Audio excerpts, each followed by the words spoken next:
Kak, ini aman nggak, Kak? Ini Aman, saya jamin aman kok. bener nih. Aman. Selama mematuhi protokol dari kami dan semua perintah dari kami jamin aman. Kak Tinggo kena kegenderan. Nggak apa-apa, Nyil. Tarik nafas dulu, Bos. Tarik.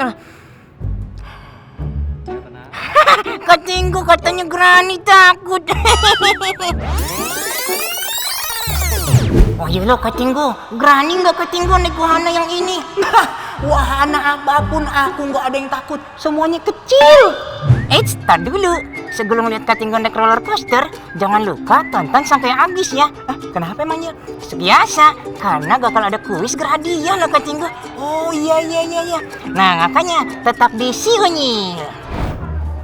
Nyil, udah siap belum Nyil? Lah, Unyil, kamu kok nggak ikut? Dadah Kak Tinggo. Ya Unyil, jangan tinggalin aku. Nyil.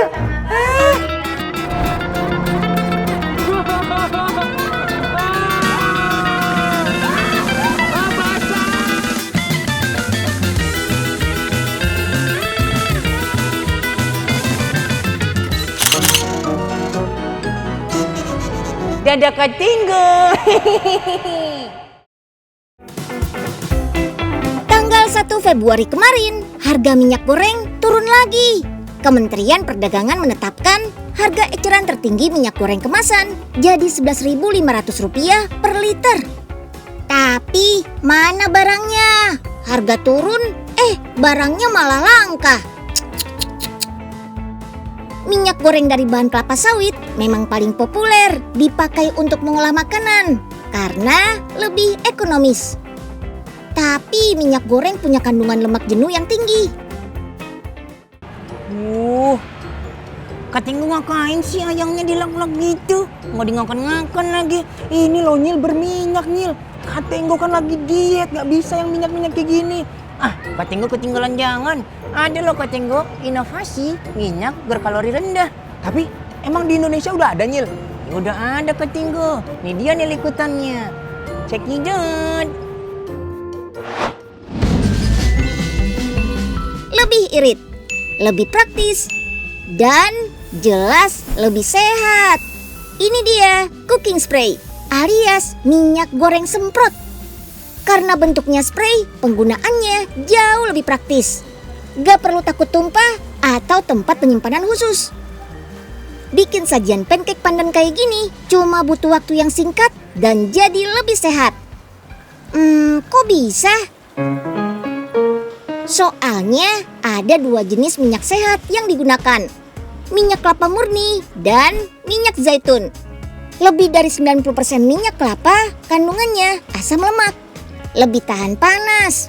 Kualitasnya bakal tetap terjaga walau setelah 8 jam penggorengan di suhu 180 derajat Celcius. Kalau minyak zaitun sudah dikenal jadi salah satu minyak tersehat. Kandungan asam lemak dan antioksidan bermanfaat untuk menurunkan resiko penyakit jantung. Untuk porsi tertentu, minyak zaitun lebih aman bagi para penderita kolesterol.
Loh, alias emas cair.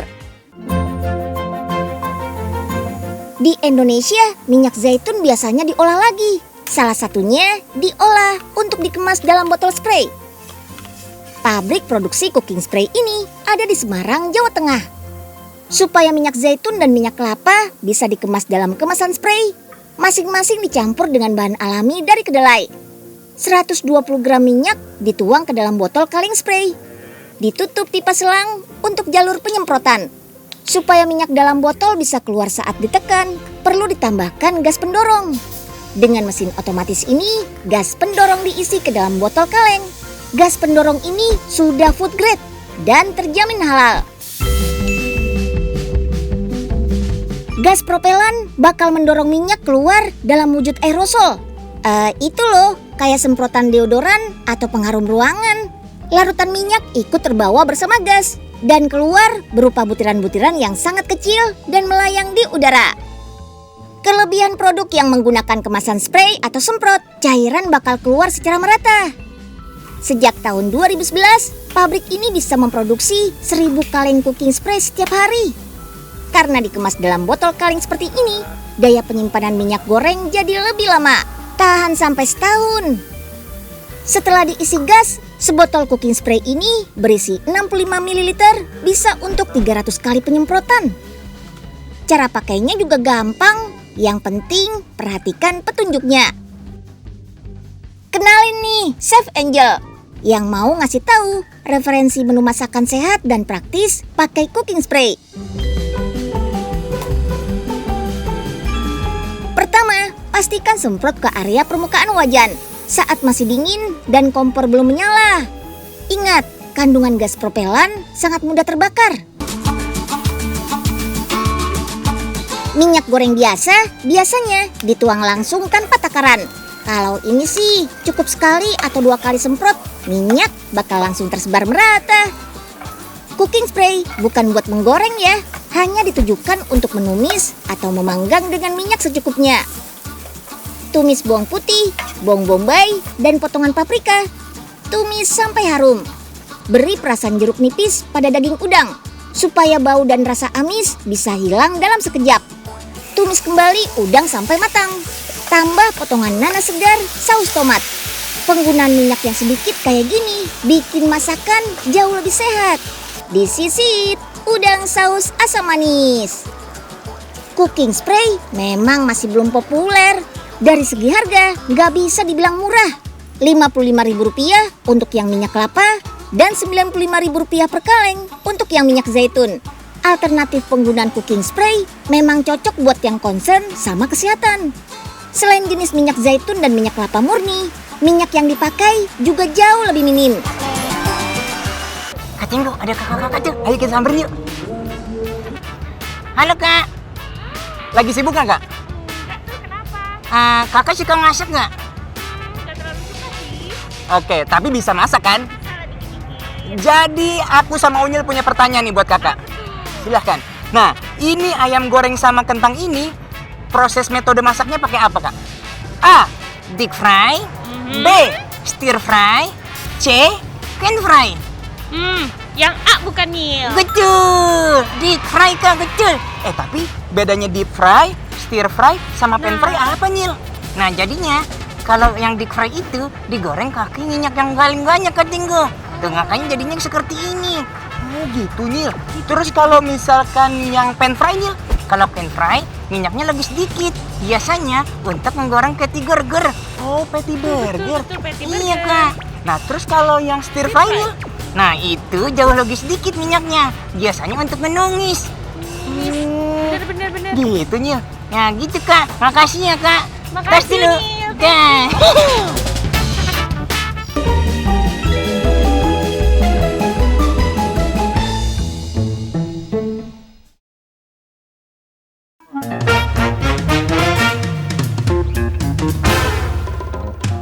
Bahannya simple, cuma kelapa, nangka, alpukat, dan susu. Ada ceritanya kenapa disebut es teler. Kita harus berterima kasih sama Ibu Samijem, sang penemu es teler. Tadinya Bu Samijem cuma jualan es campur, tapi ada pelanggan yang minta custom isian es campurnya.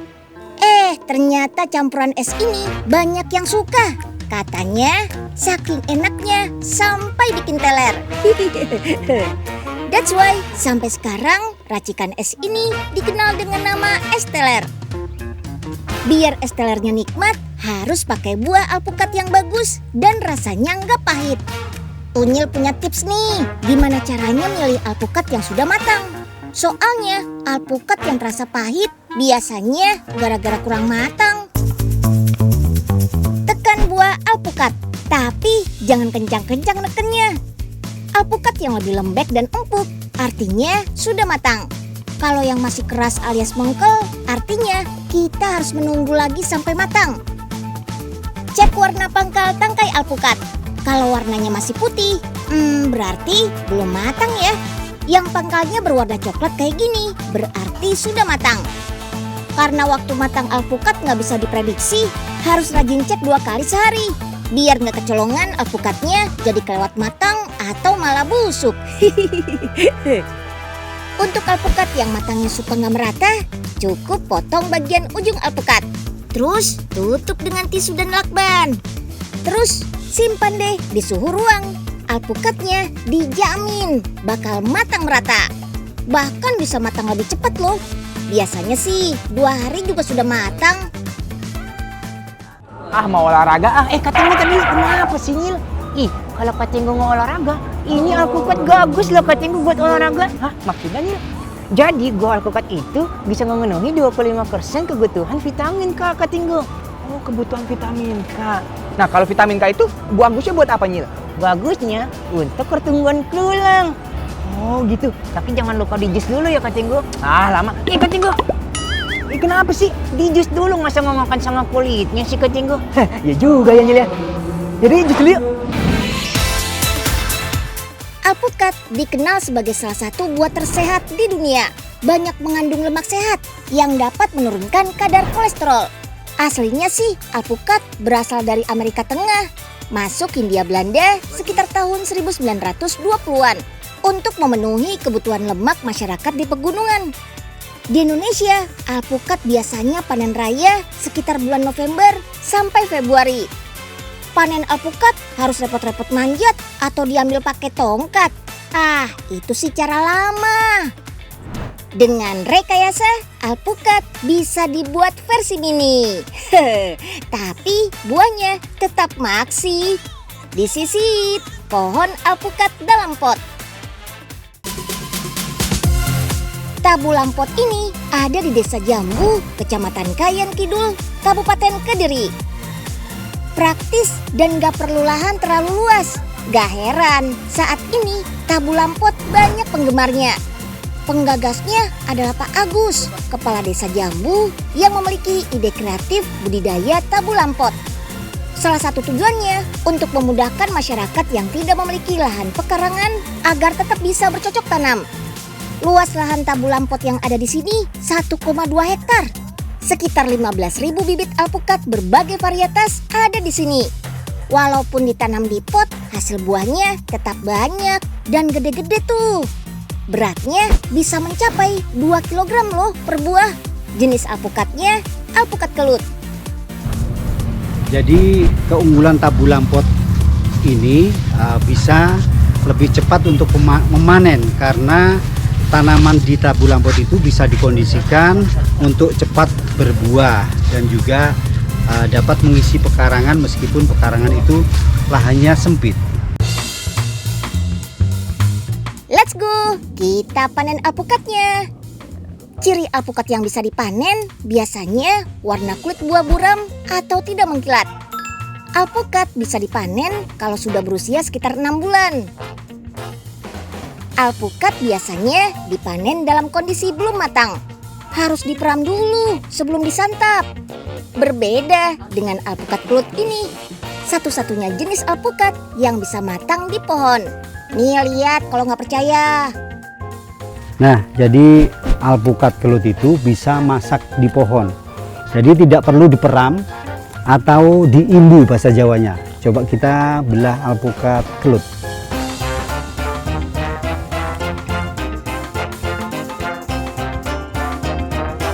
Gak cuma itu, alpukat kelut daging buahnya tebal dan bijinya yang kecil. Perawatan tabu lampot juga nggak ribet kok. Cuma penyiraman, pemupukan, dan membersihkan gulma tuh. Satu bibit tabu lampot alpukat kelut ini harganya mulai dari 50.000 hingga 1 juta rupiah. Gak cuma jenis alpukat kelut saja yang ada di sini. Ada juga alpukat alligator, alpukat Mickey, alpukat Marcus, alpukat yellow, alpukat red, dan alpukat red Vietnam. Wih, banyak kan jenis alpukatnya? Rasa alpukat di sini nggak kaleng-kaleng tuh, legit dan manis. Yummy. Tren menanam tumbuhan juga bawa rezeki nih buat warga desa. Pada saat pandemi seperti sekarang, penjualan terus berjalan lancar. Omsetnya pun bisa mencapai ratusan juta rupiah. Wih, keren ya. Gimana? Mau coba menanam tabu lampot alpukat di rumah? Katinggo, gua alpukat selain bisa ditanam di kot, bisa juga loh di dalam vas kayak gini. Di dalam kayak gini, Nyil. Iya, gimana caranya? Tuh, Katinggo udah lihat kan ada biji alpukat? Nih dia nih biji alpukatnya.